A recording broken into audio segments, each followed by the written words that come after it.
یہ ویڈیو ہمارے کیمرے سے ریکارڈ نہیں ہوا ہے، یہ سوشل میڈیا کے مادھیم سے ہمارے پاس آیا ہے، اور ہم نے جب اس بزرگ کی باتیں سنی تو ہمیں لگا کہ یہ بات پورے دیش تک پہنچانی بہت ضروری ہے۔ ہم اس ویڈیو کی پشٹی نہیں کر سکتے، لیکن اس ویڈیو میں جو وچار ہیں ان پر دھیان دینا آج پورے دیش کے لیے ضروری ہے، اور اسی لیے آج یہ ویڈیو ہم آپ کو دکھا رہے ہیں۔ آپ سنیے دھیان سے اس ویڈیو میں یہ جو شخص ہیں یہ کیا کہہ رہے ہیں، اور مجھے یقین ہے آپ کو ان کی باتیں سن کر نہ صرف اچھا لگے گا بلکہ آپ ان سے سہمت بھی ہوں گے۔ بحیثیت مسلمان میں مایوسی کی کبھی حمایت نہیں کر سکتا، مایوسی کی وکالت نہیں کر سکتا، مایوسی کو سپورٹ نہیں کر سکتا۔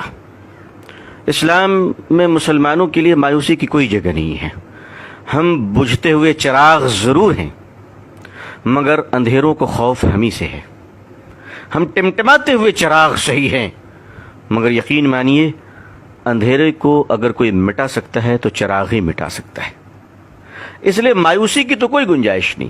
ہاں، غصہ ضرور ہے، اور غصہ زندوں کو ہوا کرتا ہے، مردوں کو نہیں۔ مسلمانوں کو اگر حالات پہ غصہ ہے تو میں اس غصے کو مٹاؤں گا نہیں، بلکہ اس غصے کی پرورش کرنا چاہتا ہوں۔ میں کہتا ہوں ہاں مسلمانوں، غصے پہ آؤ اور اتنا غصہ کرو کہ اپنے اندر چھپے ہوئے شیطانوں سے دشمنی شروع کر دو۔ غصے پہ آؤ اور ان داڑھی ٹوپی مکاروں کے خلاف اپنے غصے کا اظہار کرو جو اسٹیج سے لے کر ایوانوں تک تمہیں اور ہمیں بیچتے ہیں، اور ان کی شکل مسلمانوں جیسی ہوتی ہے۔ ہاں مسلمانوں، غصہ دکھانا ہے تو ضرور دکھاؤ، اپنے گھروں کے ان ماں بہنوں کے بارے میں دکھاؤ جو برقع پہن کر شریعت کے خلاف چند سکوں میں بک جایا کرتی ہیں، اور ہم سب کے سر شرم سے نیچے جھک چکے ہیں۔ آخر ہمارے ادارے کیا کر رہے ہیں؟ آخر ہماری انجمنیں کیا کر رہی ہیں؟ مسلمانوں، غصہ کرنا ہے، مایوس مت ہو۔ اگر کرنا ہے تو ایک کام کرو، مسجدوں کا حساب شروع کرو، مدرسوں کا حساب شروع کرو، بولنے والوں کا حساب شروع کرو۔ ایک بنیا بھی اپنی دکان کو جب بند کرتا ہے تو شام میں حساب کرتا ہے کہ میں نے پایا کتنا ہے اور کھویا کتنا ہے۔ 70 سال ہو گئے ہندوستان کی آزادی کو، ہم سے زیادہ جلسے کسی قوم نے نہیں کیے ہوں گے، ہم سے زیادہ تقریریں کسی قوم نے نہیں کی ہوگی۔ ہم اپنا حساب کیوں نہیں کرتے؟ ہم اپنا حساب کیوں نہیں کرتے؟ حساب سے ڈرتے کیوں ہیں ہم؟ جب تک جو قوم حساب نہیں کرتی وہ آگے نہیں بڑھا کرتی ہے۔ آپ کو آگے بڑھنا ہے تو حساب لینا سیکھیے، حساب دینا سیکھیے، حساب پوچھنا سیکھیے۔ ایک حساب میں پیش کرتا ہوں آپ کے سامنے۔ ہندوستان کے مسلمانوں کی آبادی کتنی ہوگی؟ چلیے میں کم بتاتا ہوں آپ کو، 20 کروڑ ہوگی، زیادہ ہی انشاءاللہ۔ میں 20 کروڑ بتا رہا ہوں۔ اس 20 کروڑ میں دوستو، میرے بھائیوں، میری دینی بہنوں، آپ کا بھائی آپ سے ایک سوال کر سکتا ہے؟ آپ مجھے سینے پر ہاتھ رکھ کر بتائیں کہ اس ہندوستان کے 20 کروڑ مسلمانوں میں 5 وقتہ نمازی کتنے پرسنٹیج ہیں؟ کتنے پرسنٹ ہیں؟ آپ یقین مانیے میں نے یہ سوال بہت لوگوں سے کیا ہے۔ میں نے یہ سوال ایئر کنڈیشن کمروں میں بیٹھنے والوں سے کیا ہے، سڑک کے کنارے پھل بیچنے والوں سے کیا ہے، کلکتے کی سڑک پہ رکشہ چلانے والوں سے میں نے سوال کیا ہے۔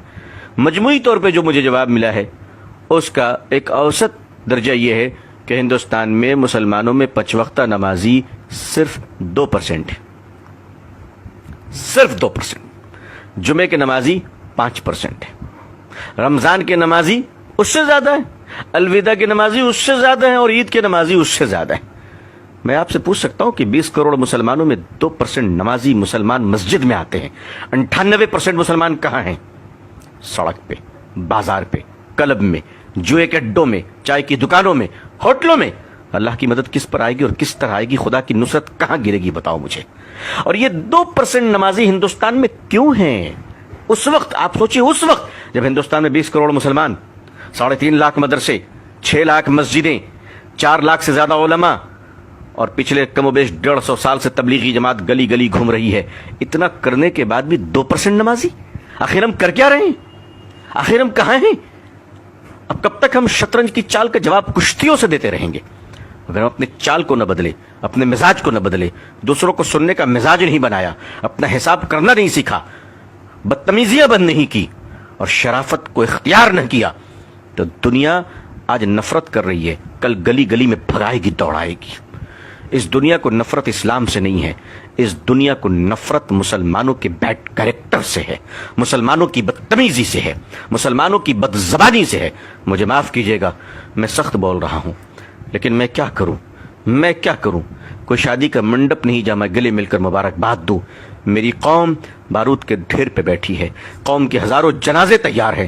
میں محبت کی باتیں, سہلانے کی باتیں, چودھریوں کو سمجھانے کی باتیں, مالداروں کی خوشامد پسندی کی باتیں میں نہیں کر سکتا. جو قوم, اس قوم کا المیہ یہ ہے کہ جھوپڑی میں رہنے والوں سے لے کر محلوں میں جینے والے مسلمان سب کے کیریکٹر ایک ہی ہیں, کوئی فرق نہیں ہے. کیریکٹر کے سٹائل الگ ہیں. غریب جھوپڑیوں میں اور سڑک پہ بیٹھ کے بدتمیزی کر رہا ہے, جوا کھیل رہا ہے, اور مالدار کمروں میں بیٹھ کر انٹرنیٹ سے برائیوں کا بازار گرم کر رہا ہے. دنیا میں ہم کہاں پہنچ گئے؟ ہمیں اپنا احتساب کرنا پڑے گا. اب اسٹیج کے پہلوان نہیں, اب جلسوں کے پہلوان بن کر رت جگہ نہ کیجئے. اگر کرنا ہے تو مسلک کے دلالوں کی زبانیں کھینچ لیجئے. اب اگر کرنا ہے تو مسلک کے نام پر جیب بھرنے والے مکار دلالوں کو اس قوم سے روکی, اس قوم کو بچا لیجئے. میرے بھائیوں, آج اگر حال یہ ہے تو ہمارے اور آپ کے بچوں کا کیا حال ہوگا؟ ہمارے آنے والی نسلیں کہاں جائیں گی؟ تو میں آپ سے فریاد کرتا ہوں, آنے والی نسلوں کو بچا لیجئے. ہم سے پہلے جو گزرے ہیں, اگر انہوں نے کام کیا ہوتا تو ہمیں یہ دن نہ دیکھنا پڑتا, لیکن انہوں نے کام کیا. انہوں نے یونیورسٹی نہیں بنائی, انہوں نے تاج محل بنایا. اگر وہ یونیورسٹی بنا کے دیے ہوتے, بے شک اللہ جزائے خیر دے ہمارے علماء کو, بزرگوں کو, کہ جنہوں نے مدارس قائم کر دیا. کم از کم آج ہمارے چہرے پہ داڑھی, سر پہ ٹوپی اور زبان پہ اللہ کا نام تو باقی ہے. بے شک ہم اپنے بزرگوں کے قدردان ہیں, ان کی جوتیوں کو اپنے سر پہ رکھنا اپنی خوش نصیبی سمجھتے ہیں. اللہ والوں کا احترام اب خود پر واجب سمجھتا ہوں. لیکن اگر میں سخت کلام کہتا ہوں, سخت جملے کہتا ہوں, تو یقین مانیے میں اپنے بزرگوں کی شان میں گستاخی نہیں, بلکہ میں ایک گنہگار آپ نیک کار بھائیوں کو جگانا چاہتا ہوں کہ ہمیں اس بے بسی کے عالم سے آئیے ہم سب ایک دوسرے کو نکالیں. اگر مدارس کے حالات کو ہم نے اچھے نہیں کیے, اگر مدارس کے چندوں کے خرد برد کو بند نہ کیا گیا, اگر زکوٰۃ کے مال پر بے ایمانی اور محتمین کی اجارت داری اور زکوٰۃ کا مال لے کر مہمانوں پہ خرچ کرنا اور بے ایمانی کرنا اور کمیشن کی بنیاد پر چندہ لینا, مدرسوں کی کمیشن کی بنیاد پر لوگ چندے لے رہے ہیں. اگر آپ نے 1000 روپے زکوٰۃ دیا ہے تو 500 روپے مدرسہ پہنچتا ہے اور 500 روپے اس دلال کے جیب میں جاتا ہے, آپ کی زکوٰۃ ادا نہیں ہوتی. اس قسم کی نحوست اور مردودیت کی وجہ سے آج علماء کے چہرے سے نور نکل رہا ہے. آج دین کی باتیں کرنے والوں کی زبان بے اثر ہو رہی ہے. یہی وجہ ہے کہ مسلمانوں کے اندر بڑی مایوسی چھا رہی ہے, کیونکہ جو ہاتھ پکڑ کر ہمیں نکالنے اور سنبھالنے والے تھے, جب انہی پر شک ہو جائے تو بڑا خطرہ ہوتا ہے, بڑا خطرہ ہوتا ہے. حالانکہ میں جانتا ہوں کہ ایسے لوگ آٹے میں نمک کے برابر ہیں, ایسے بے ایمان دلال قسم کے لوگ بہت تھوڑے ہیں, مگر انہی تھوڑوں نے تو اچھوں کو شرمندہ کر رکھا ہے, انہی تھوڑوں نے تو اچھوں کے حالات برباد کر رکھے ہیں. عزیزان ملت, ملت محاسبہ کرے, ملت محاسبہ کرے, اور بالکل محاسبہ کر کر اپنا حساب کرے, ورنہ اس کے بغیر آگے بڑھنا مشکل ہو جائے گا.